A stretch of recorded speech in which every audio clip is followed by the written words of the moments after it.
The accident happened when I was 31. I started running probably when I was 20. I just felt like I needed to do something to keep active. Meet J.R. Vigil, an athlete who trained for half marathons until he lost both legs. This was the scene along Route 4 in Hagåtña last night. J.R. and his mom remember that traumatic night a couple of years ago that made the news in Guam, where they live. A car wreck caused massive internal injuries and led to the amputation of his leg. This is a bilateral above-knee amputee's story about finding swimming. In the summer of 2011, I was a dedicated runner with two real legs. I was on my way to train for my second half marathon when the car I was driving slid off the road after heavy rain and hit a telephone pole, splitting in half and damaging my legs badly. The only reason I know that is from a newspaper article I saw that my parents had saved. I was in a coma for 45 days. So in the accident, I was taken to the Naval Hospital. My legs were badly damaged, and I was originally supposed to be a bilateral below the knee amputee. However, I'd caught an infection in the hospital, and they had to keep cutting higher to stop the infection from spreading. So I ended up a bilateral above knee amputee with two differing lengths of stumps. What's a runner to do when they lose the ability to do the only thing they loved? I remember the first day in rehab where they put me in front of a full-length mirror and I just broke down crying because that was the first time I'd seen myself without legs.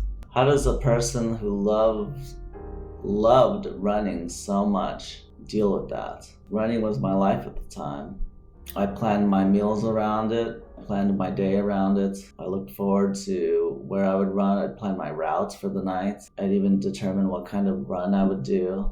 So to lose that ability to de-stress and that ability to feel so free was very hard to deal with. Once I was back home, I decided to pick up swimming because it just made logical sense. You don't need prosthetics to swim. You don't need any fancy gear to swim. You just need your body and a pair of goggles and a suit. The first month that my dad was taking me swimming because I couldn't drive yet. After every swim session, I would just say, I quit, I'm done. It was very hard for someone who had never swam in college or high school.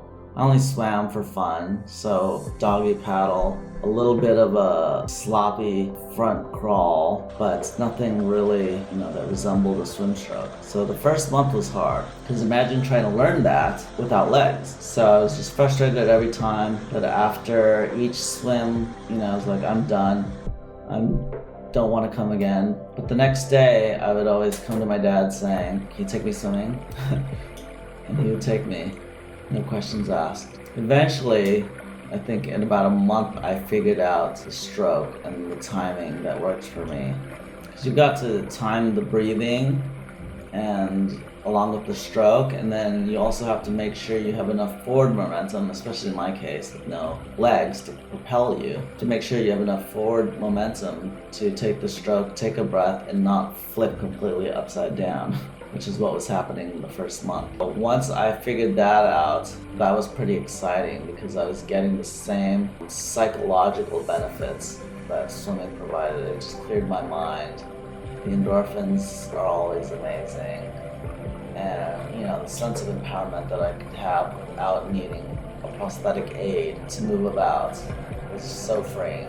Eventually, when I got my first set of microprocessor-controlled prosthetics, those are amazing, by the way, because they allow me to be independent and not need a cane.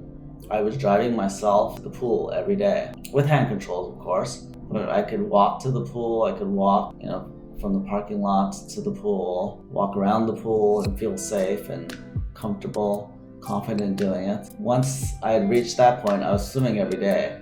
I love swimming. I love the feeling that it gave me, the freedom. It's very therapeutic also to be in the water. Something about the water and just being near weightless is amazing. Once I reached that point, I just picked it up like running.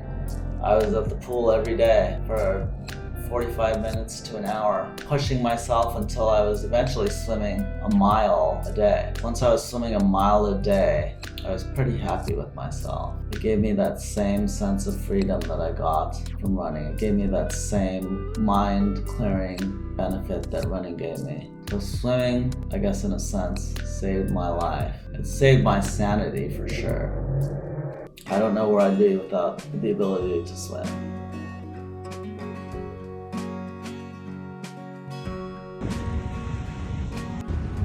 Hey, JR!